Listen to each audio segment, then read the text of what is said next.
Beleza, então bom dia aí para todo mundo. Bom dia aqui, né, pro Felipe, pro Léo, pro Matheus aí. Obrigado Bom dia. demais pela participação aí de você para dispor seu tempo aí pra gente. Vai ser bem importante.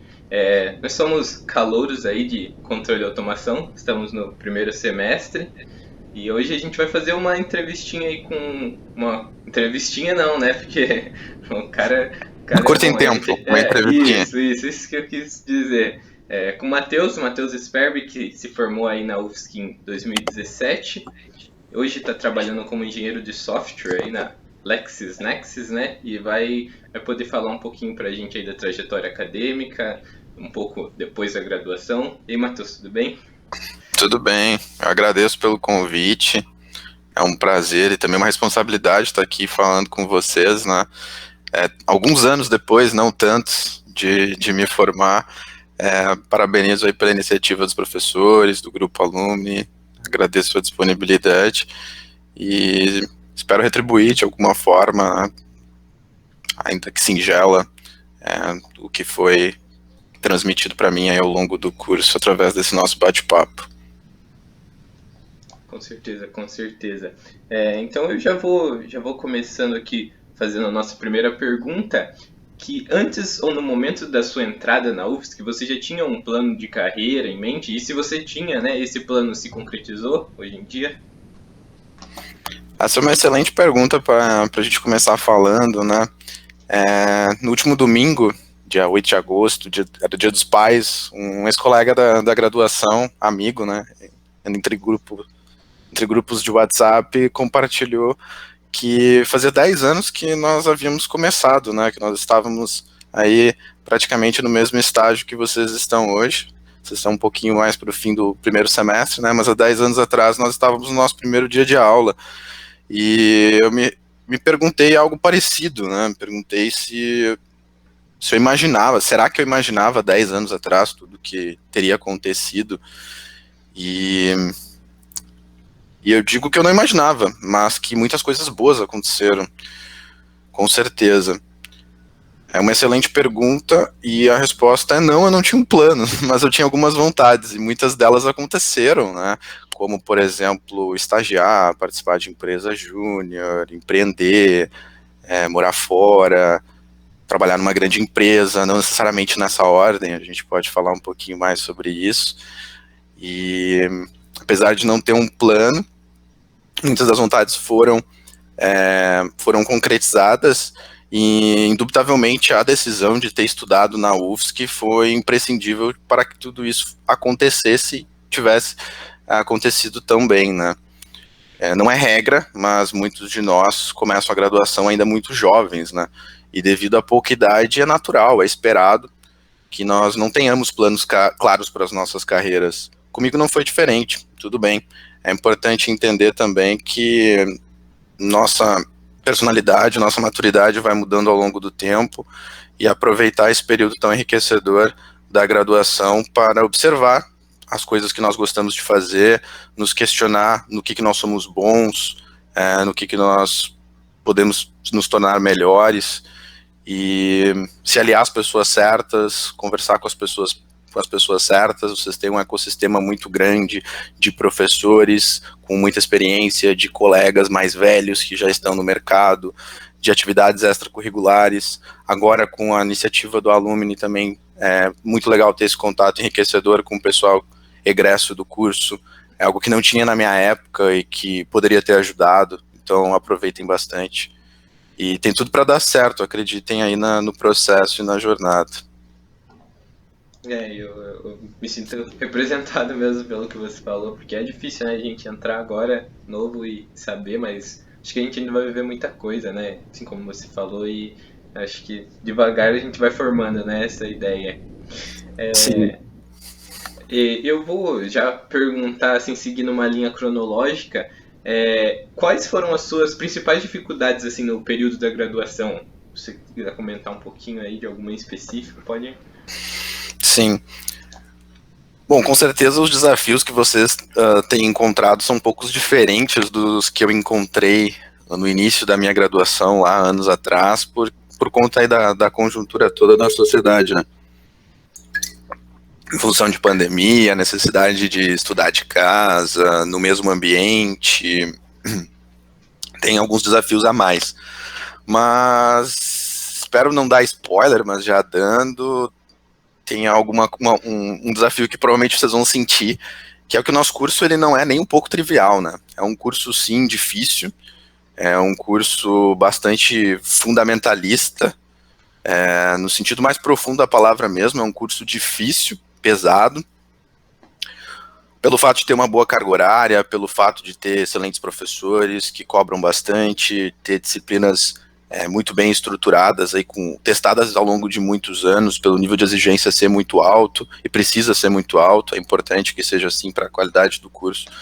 Então, a própria dificuldade do curso foi um dos maiores desafios ao longo do tempo, né? Eu me recordo que era um curso que demandava de bastante horas de estudo extra classe, o que acaba sendo um desafio se você absorve outras responsabilidades, como atividades extracurriculares, mas ainda assim vale muito a pena, obviamente, se engajar nessas atividades extracurriculares, tá? Entre parênteses. Mas voltando, eu me recordo de disciplinas em que nós precisávamos estudar na época no LTIC, não sei se ainda existe, vocês ainda não conheceram o campus, mas quando conhecerem podem me responder se o laboratório ainda existe, né? Ficava ali no térreo do DAS, à esquerda de quem entra. Me lembro até da localização porque era muito frequentado pelo pessoal. Tinha disciplinas que nós ficávamos 2 a 3 semanas estudando ali, pré-prova. Um abraço para o professor Júlio, não sei se vai assistir esse vídeo, quem sabe. O professor Júlio aí foi responsável por muitas horas, muitas madrugadas de estudo, pré-prova. E esse, sem dúvida, foi um grande desafio. Mas foi apenas um deles, né? Eu diria que tem outros desafios também bastante comuns. Vai ser o caso de todos vocês, e foi o meu caso, que na perspectiva pessoal, eu sou gaúcho e estudava, consequentemente, longe de casa, longe da família. Na época namorava e também era longe da namorada, e tudo isso era um desafio pessoal também, né? Como conciliar e como estar presente para todas essas pessoas, estando a 600 quilômetros de casa, né? A semana passava muito rápido, o final de semana também passava mais rápido ainda, porque tinha que viajar, pegar várias horas de estrada e ainda estudar, além de curtir com o pessoal. Foi, sem dúvida, outro desafio. Além de um desafio financeiro também, porque era uma época de orçamento bastante apertado, mas eu diria que, diante de todos os benefícios, foram todos pormenores e, com certeza, valeu muito a pena. O saldo foi bastante positivo. Eu entendo, né? Com certeza a gente vai encontrar ainda muitos dos desafios, né? A gente ainda... Acho que o que a gente mais tem agora é cálculo 1, que o pessoal ainda está se acostumando, mas a gente também acho que vai encontrar bastante coisa ainda pela frente, né? Nós temos algumas lições de humildade que nós aprendemos na universidade, né? Que são bastante importantes, né? Verdade, com certeza. Muita gente era muito bom na escola, tinha facilidade, conseguia passar, tirar boas notas na escola sem estudar muito, né? E aí, chegando na universidade, você percebe que, opa, peraí. E vai nivelando, né? Esse dom não é suficiente, eu preciso levar isso aqui a sério, eu preciso estudar, passar pelo processo formal de estudo, né? Que é imprescindível. É verdade, com certeza. Aproveitando que você fez um parênteses aí, né, no meio da sua fala, sobre as atividades extracurriculares, né? A gente viu que você participou da AutoJun, e aí eu queria saber como que isso contribuiu para a sua formação profissional, sua participação. Legal. Bom, contribuiu de diferentes formas, né? Por exemplo, foi na AutoJun, curiosamente, há 2012, 9 anos atrás, que eu tive meu primeiro contato com o tipo de software com o qual eu trabalho hoje, né, que não era ensinado na graduação, não fiz cursos formais também, extra classe, pós-graduação e tudo mais, para aprender isso. Eu comecei a aprender em 2012 a partir de uma necessidade interna da empresa. Nós tínhamos um projeto interno, e aí eu comecei a estudar as tecnologias envolvidas, né, os paradigmas envolvidos naquele tipo de software, e gostei, continuei por hobby estudando aquilo durante a graduação, sempre que tinha oportunidade de encaixar em algum trabalho de classe, assim, mais multidisciplinar, eu dava um jeito de estabelecer uma ponte com aquilo, e hoje eu trabalho com isso, né, então, só por esse motivo eu já poderia dizer que a AutoJun contribuiu bastante. Mas, obviamente, que existem outras razões, né? O movimento Empresa Júnior como um todo é um movimento muito interessante. Eu recomendo fortemente para todo mundo que estiver pensando, vou participar ou não vou participar do processo seletivo da AutoJun, participem, vale bastante a pena, pelo fato de que o movimento como um todo, ele fomenta que os alunos vivenciem a realidade de uma empresa, ainda que em outra proporção, no seu dia a dia, né? Empresas sistematizadas em áreas que seguem processos, que possuem clientes, sejam internos ou externos, que executam projetos também internos ou externos, e principalmente que fazem isso tudo de uma forma organizada e muito séria, que é fundamental para qualquer profissional. Então, eu recomendo fortemente a experiência.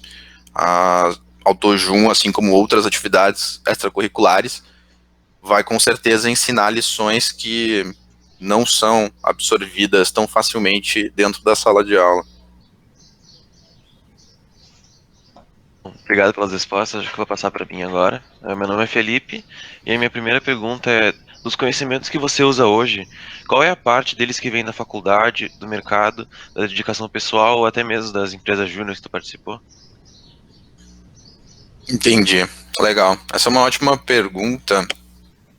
É difícil de mensurar, assim, se eu tivesse que estabelecer um ranking, se eu tivesse que colocar em ordem, eu tivesse que estabelecer percentualmente ou fracionalmente qual que seria a distribuição aí do conhecimento, porque isso vai mudando ao longo do tempo, né? Em diferentes etapas da vida nós utilizamos conhecimentos mais concentrados em em um desses fatores, né?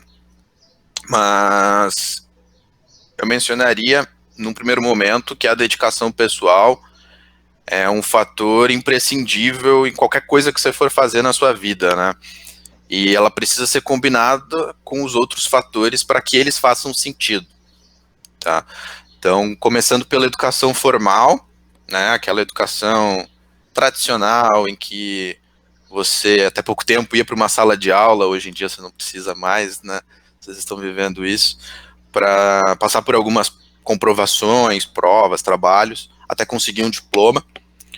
É um modelo que eu ainda considero muito importante, tá? Pois, na minha opinião, através da educação formal que nós formamos a base do profissional, nós formamos o alicerce do profissional. Existem, com certeza, outros mecanismos, né, outros meios para a obtenção do conhecimento. Na nossa sociedade do conhecimento, o acesso à informação está muito facilitado, né, e existem vários profissionais que não passaram pela educação formal e adquiriram o suficiente, né, em excelentes níveis de conhecimento nas suas áreas, através de experiências de mercado, ou até mesmo de aprendizado através da educação informal, né, em suas diferentes fontes. E tudo bem, são mecanismos extremamente válidos e igualmente importantes, porém eu ainda considero muito importante esse processo pelo qual vocês estão passando, de educação formal, de passar por um curso de graduação bem sistematizado, com currículos, e que vai sim ter muitas disciplinas que ao longo do curso vocês vão pensar, isso aqui não serve para mim, não tem sentido estudar isso aqui, mas lá na frente vocês vão perceber que no conjunto faz sentido sim. Assim como eu comentei que a educação formal é o alicerce, eu reforço que não existe construção sem o alicerce, né? E essa base ela vai ajudar vocês futuramente a somadas experiências de mercado, né, experiências de vida com a dedicação que eu falei no início, construir coisas maiores, né, adquirir através da experiência, conquistar através da experiência, na verdade, objetivos maiores. Então, se eu posso antecipar um conselho já de cara para todo mundo, é buscar explorar essas experiências quanto antes, né? Por favor, sigam o tempo de vocês, mas assim que possível, reflitam se faz sentido buscar experiências extra-classe para, somadas a essa base que vocês vão ir construindo ao longo do tempo, começar a se questionar em relação ao que fazer dali a alguns anos, que passa muito rápido, e quando vocês perceberem, vocês vão estar se formando, escrevendo PFC e pensando no que trabalhar. Então, como tu mencionou já agora a formatura e coisa, qual que foi a tua trajetória logo depois que tu saiu da faculdade? Tá. Começando no finalzinho da faculdade, bom, eu fiz meu intercâmbio depois do terceiro ano do curso, né? E aí quando eu voltei do intercâmbio eu tinha mais um ano de disciplinas para fazer. Na verdade eu tinha mais um ano e meio, daí eu condensei bem as disciplinas, consegui aproveitar algumas que eu tinha feito fora, consegui fazer em um ano. E aí faltava o PFC, né? Então, seguindo uma trajetória mais linear, eu fiz processo seletivo para a Embraer, para trabalhar no time de leis de controle lá. Isso eu digo linear porque eu já vinha trabalhando com os professores de Marie Curie extracurricularmente em iniciação científica na área de robótica, controle, e então para mim era uma movimentação natural, tá? Foi uma coisa que foi acontecendo sem refletir talvez tanto sobre. E, porém, antes de assumir, né, entre ser aprovado no processo e ser chamado efetivamente para a vaga, o que levou alguns meses, eu fiz um projeto informal para 2 investidores do Rio Grande do Sul, e a partir desse projeto eu acabei sendo convidado para firmar uma sociedade com eles, e que acabou se tornando logo depois em 2 empresas diferentes em sequência. E aí passei por esse período aí, fiz o meu PFC na startup, e passei por esse período aí de 2 anos empreendendo, quando decidi ir para o mercado, trabalhar como CLT, que é diferente, mas é igualmente enriquecedor. E continuo trabalhando na mesma empresa desde 2018, na LexisNexis, nome que minha mãe não consegue pronunciar até hoje, e tudo bem. Mas o resumo é esse.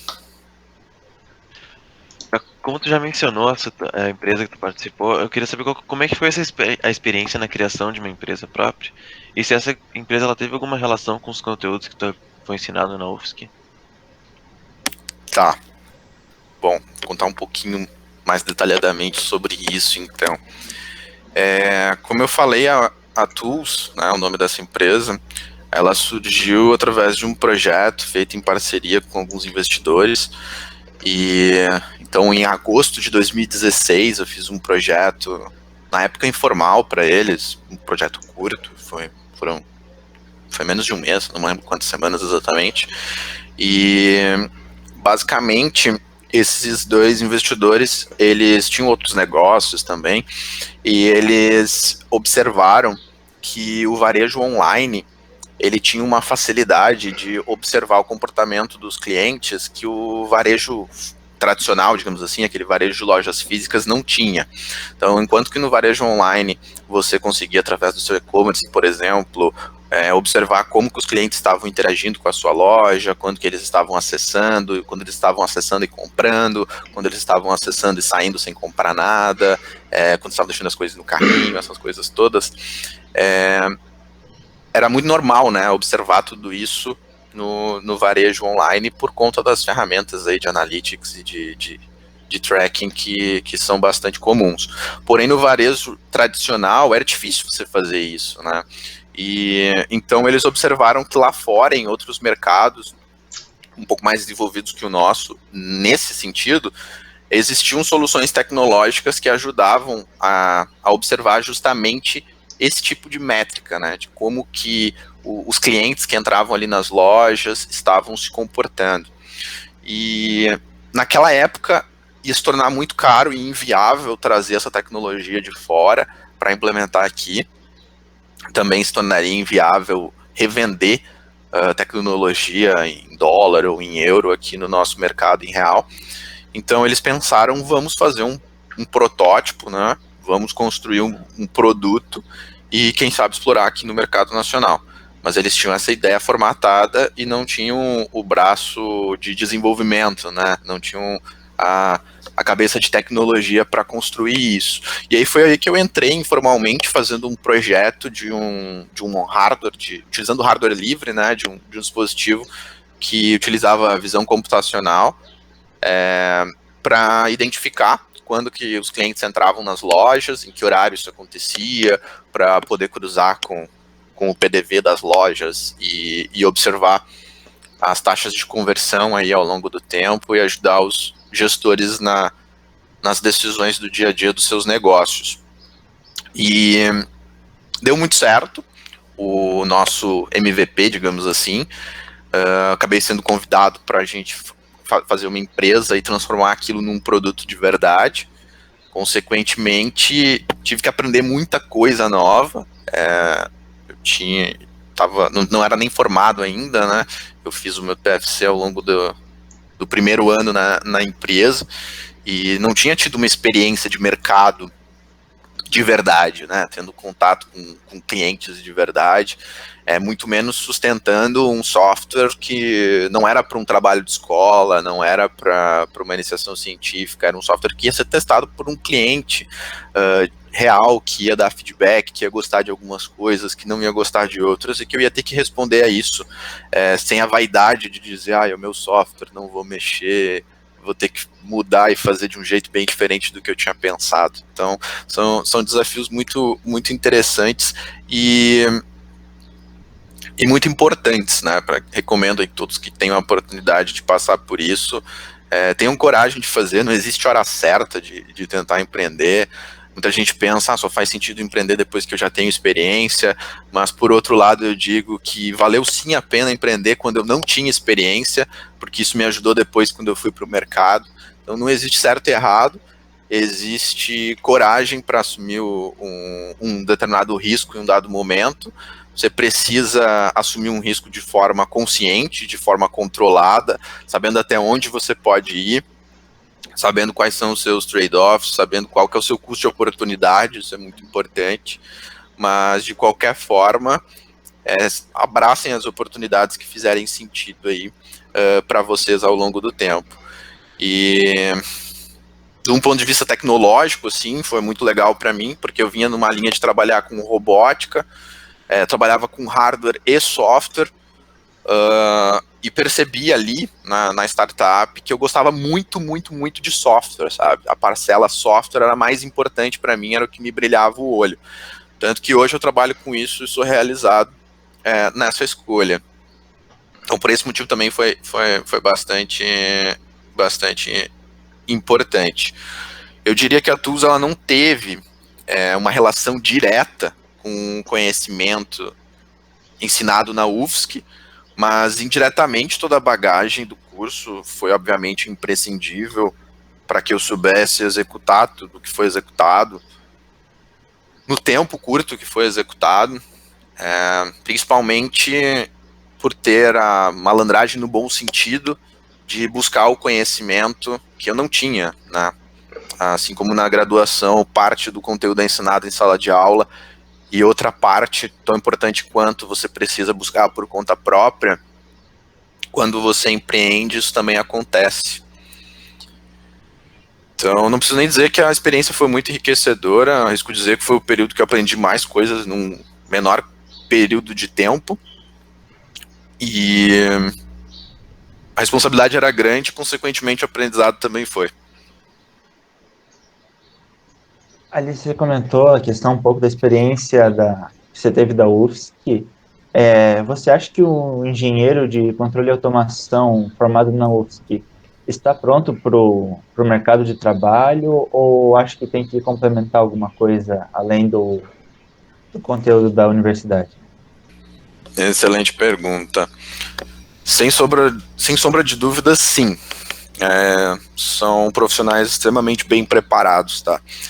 Eu confesso que durante a graduação, tanto eu quanto alguns colegas, em alguns momentos, nos pegamos discutindo sobre a generalidade do curso em alguns aspectos, sabe?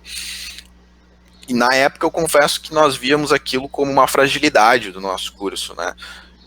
O que hoje eu entendo que fazia muito sentido, tá? Por ser um curso que foi criado a partir de um pedaço da engenharia elétrica, com um pedaço da engenharia mecânica, com um pedaço da engenharia de computação, é natural nós esperarmos que é impossível que seja que alguém consiga se aprofundar, né, consiga transmitir para os alunos 3 cursos em um só.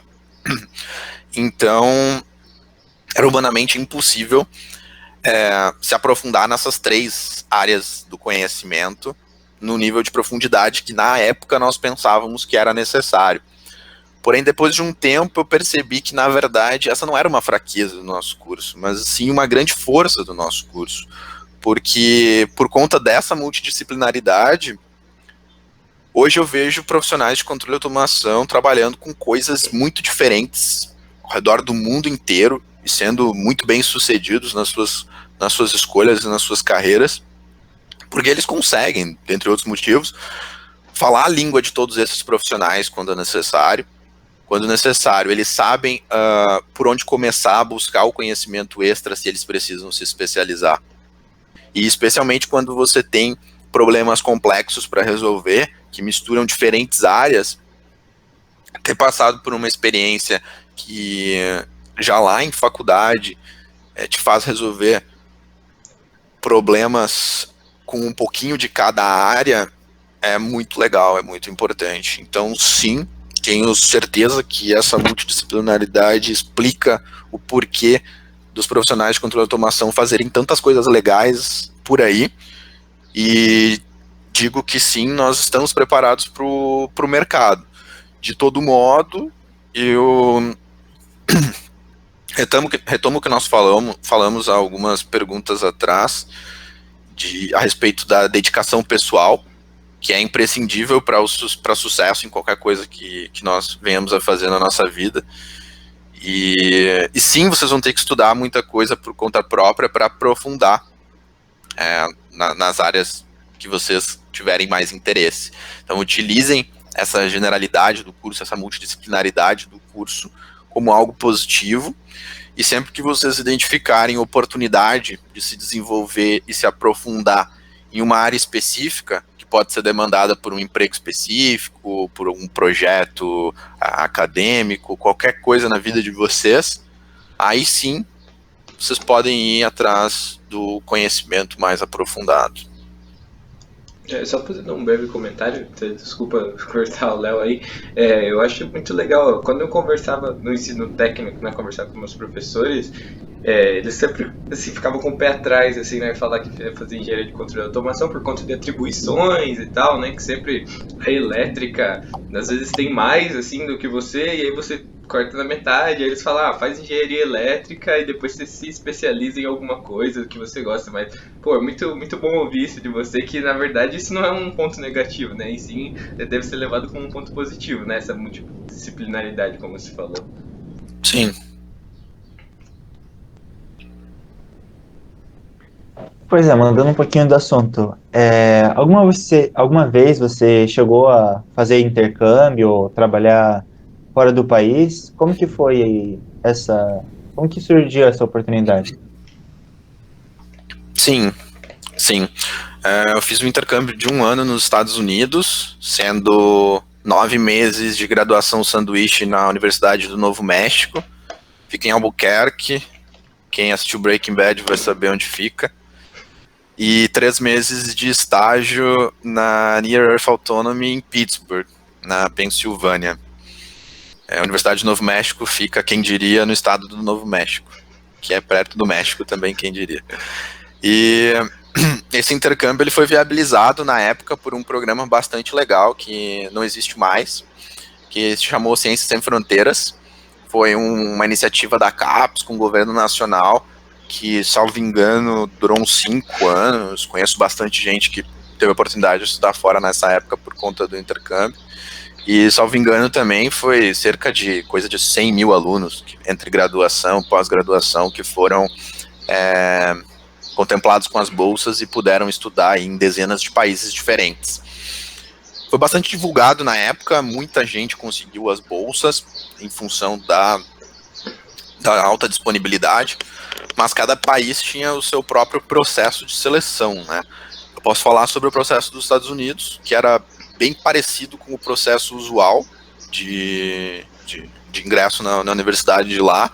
Existe uma plataforma chamada Common Application, se não me engano, que é uma plataforma centralizada de aplicação em que você cumpre um processo formal, escreve essays, sobe seu currículo, responde várias perguntas e você envia esse formulário para diferentes universidades. Essas universidades vão avaliar, vão ver o seu nível de proficiência na língua inglesa também, se você for um aluno internacional, e vão te enviar cartas de aceite, né?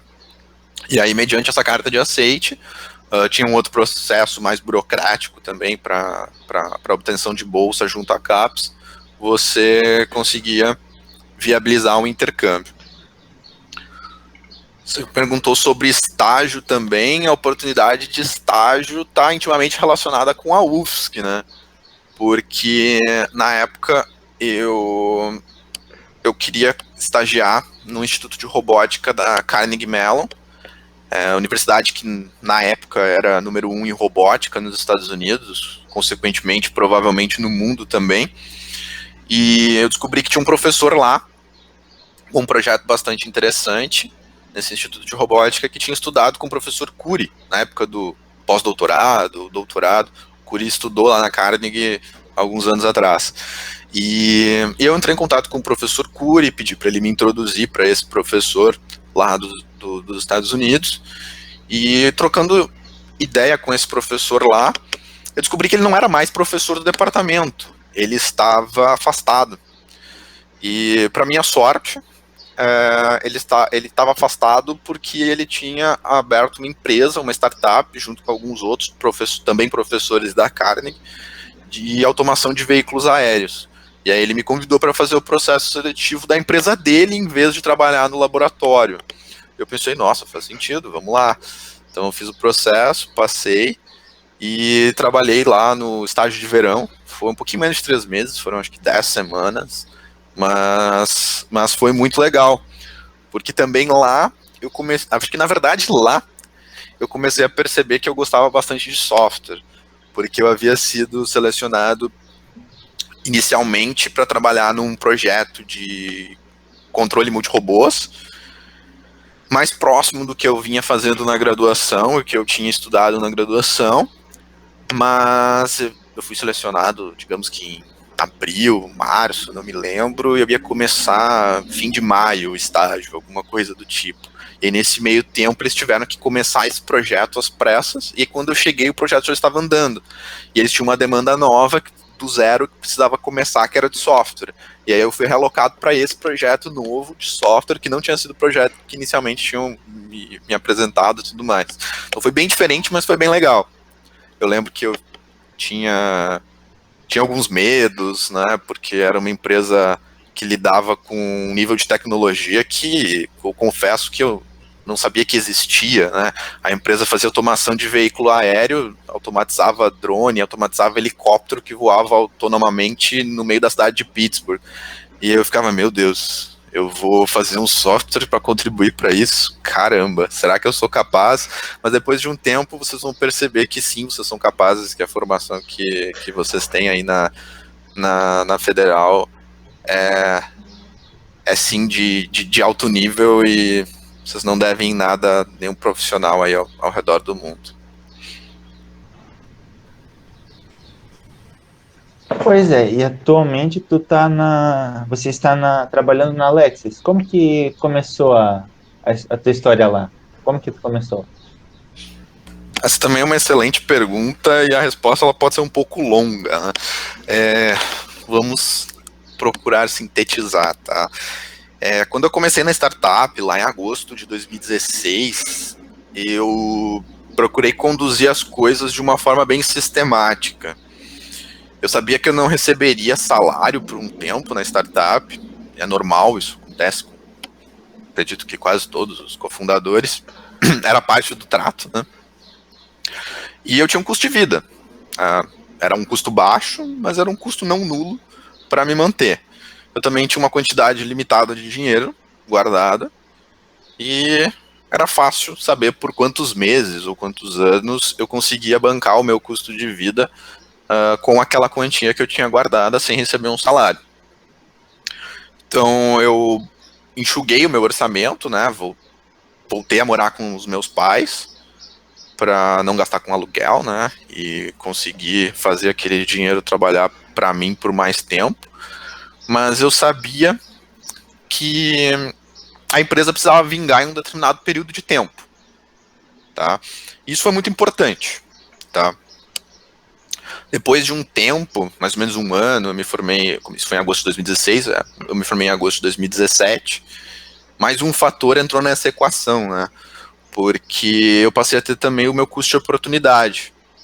Ou seja, em vez de estar no mercado trabalhando e, consequentemente, tendo um salário de recém-formado, tudo bem, eu estava trabalhando de graça para mim mesmo, que é muito legal, é muito bonito na teoria, tem um glamour todo que as pessoas, excessivo talvez, que as pessoas colocam em cima, mas eu tinha aquele custo de oportunidade.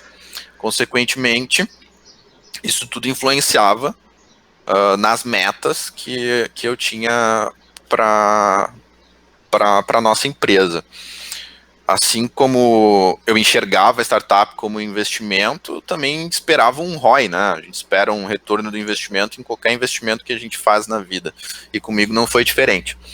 Depois de um tempo acessando aí essas métricas, eu percebi que na perspectiva financeira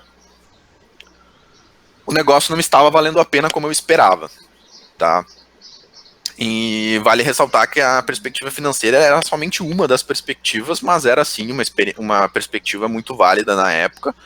Afinal, estava em início de carreira, estava na época que eu estava pensando em começar a construir algum patrimônio, estava construindo a minha vida, né? Vocês também vão ter esse sentimento em algum momento.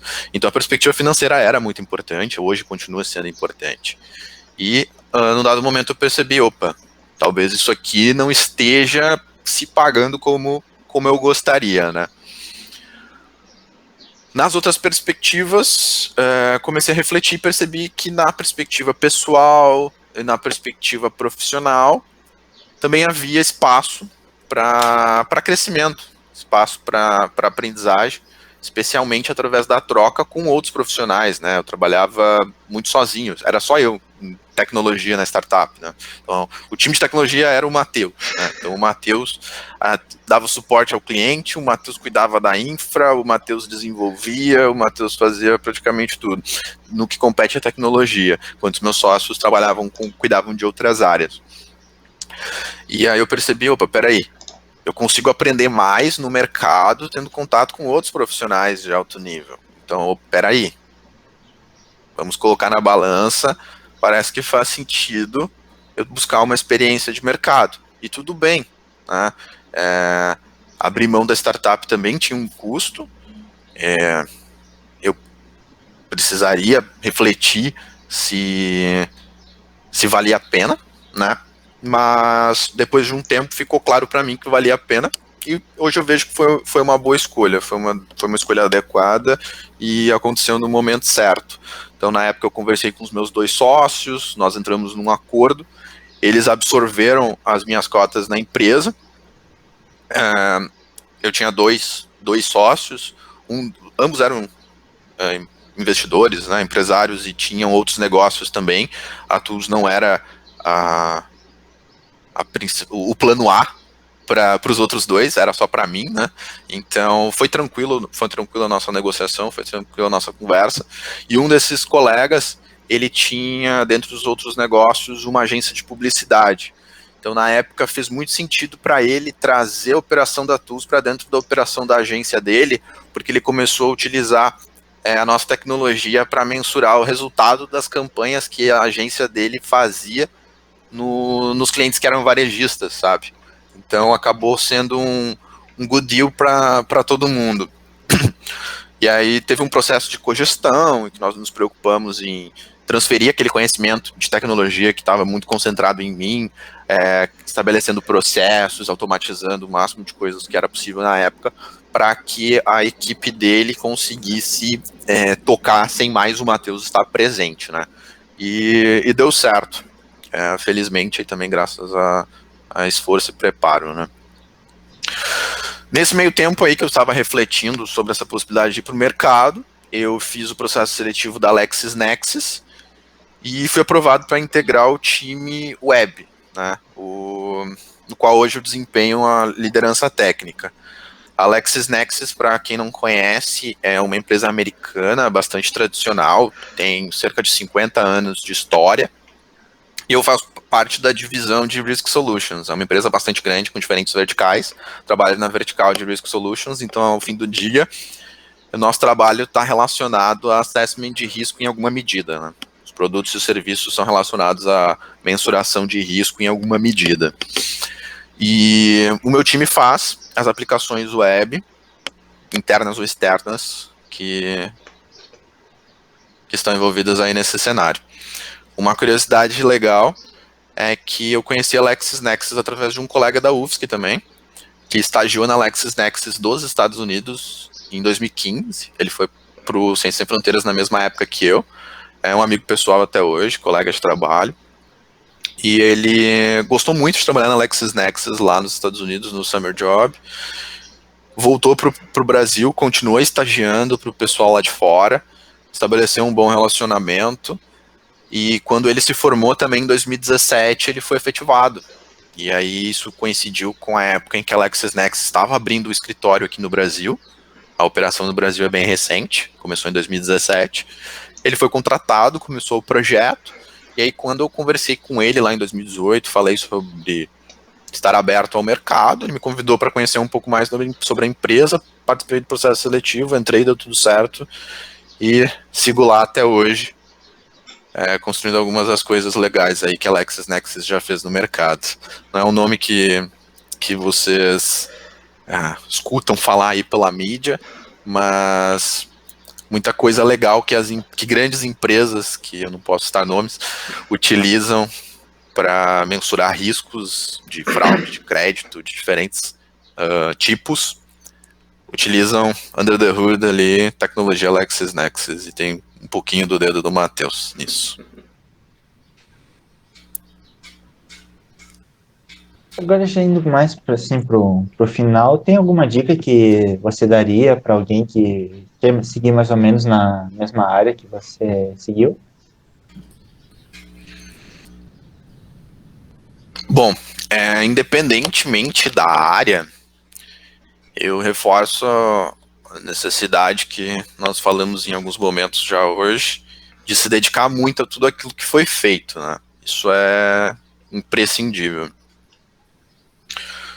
Ademais, eu reforço um conselho de buscar atividades extracurriculares ainda durante a graduação, tá? Então, antes de se formar, para enriquecer essa trajetória aí multidisciplinar que vocês têm o privilégio de seguir. Novamente, por favor, façam isso no tempo de vocês, tudo bem, mas esforcem-se para que seja o quanto antes, para aproveitar o máximo possível. Se possível, desde o início do curso. A primeira fase é um pouco nebulosa, a partir do segundo semestre já dá para encaixar algumas coisas.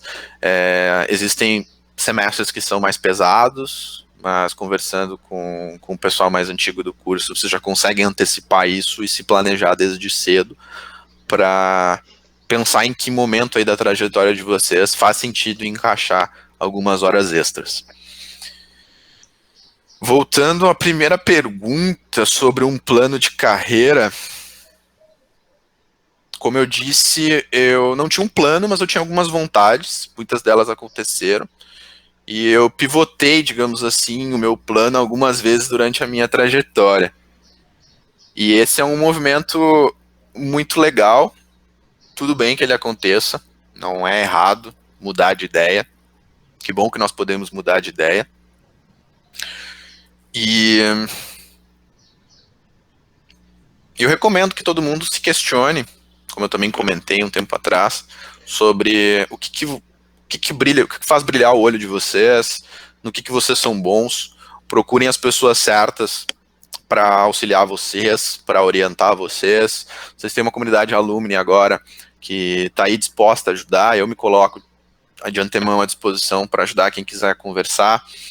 Mas tem outros ex-alunos, tem o pessoal de mestrado, tem o pessoal de doutorado, que muitas vezes não estudou na UFSC, que veio de outras universidades e consegue enriquecer também com outras perspectivas.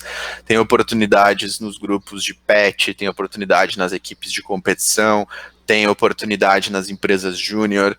O movimento Empresa Júnior como um todo coloca vocês em contato com empresas júniores de outros cursos, então vocês conseguem conhecer gente de outros cursos.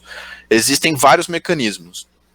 Aproveitem esses mecanismos para testar o máximo de possibilidades que vocês puderem, refletindo de uma forma um pouco sistemática, talvez, colocando no papel quais os prós e os contras, colocando no papel onde vocês querem chegar, quais são as habilidades que vocês precisam desenvolver para chegar lá onde vocês querem.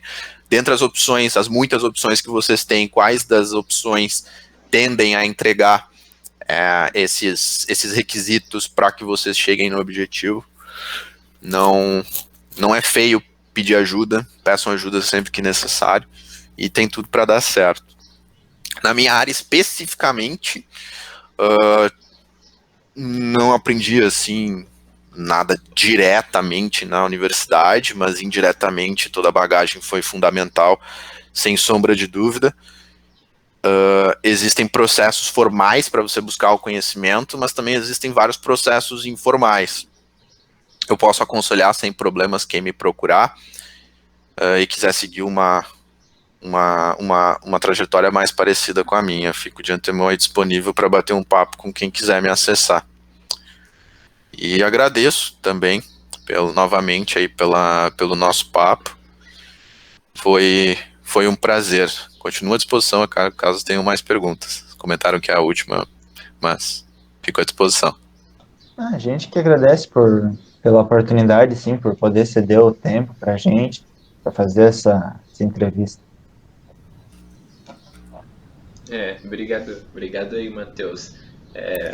Muito obrigado mesmo pelo seu tempo, assim como o Léo falou. Se você tiver mais alguma colocação aí, pode falar. Eu termino agradecendo mais uma vez vocês, ao Grupo Alumni, aos professores, parabenizando pela iniciativa, me colocando à disposição para quem quiser me acessar pelas redes. Por e-mail é um pouco mais difícil, então é mais fácil me acessar pelas redes sociais mesmo, por LinkedIn, Instagram. Jogando meu nome no Google vai ser fácil de me encontrar. E é um prazer compartilhar um pouco do que eu vivi, indicar. Às vezes alguma pergunta eu não vou saber responder, mas eu posso pensar em algum colega que está seguindo uma trajetória um pouco diferente da minha e um pouco mais parecida com a que vocês estão pensando. Posso colocar vocês em contato e dali para frente vocês seguem conversando. Essa troca é muitíssimo importante e enriquecedora. Tá certo então, Matheus. A gente vai finalizando por aqui. Novamente também, obrigado pela sua disponibilidade. E é isso então.